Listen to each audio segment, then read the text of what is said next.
derechos que pensamos que están intentando atropellar debido a los desgraciados locales en el terreno para más que para ellos. De las personas que se habían apuntado a las listas y por las convocatorias anteriores, de unas 7 o 8 mil personas que vendrían de toda la comarca.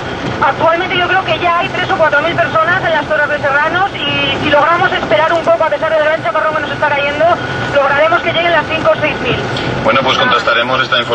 Que los vecinos sí que no lo han olvidado y buena prueba de ello es ese paro general hoy en toda la comarca y la manifestación, y yo creo que sin entrar en detalles en favor o en contra de esta manifestación hace muy bien los vecinos de no fiarse del todo de las autoridades, no digo autonómicas sino centrales, y siempre es mucho mejor.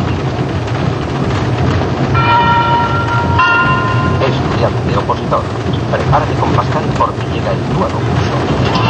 Si quieres destacar en tus estudios, si quieres mejorar tus resultados, si quieres la clave del éxito, realiza ahora el curso Pascal Técnicas de Estudio, Autoconfianza, Memoria y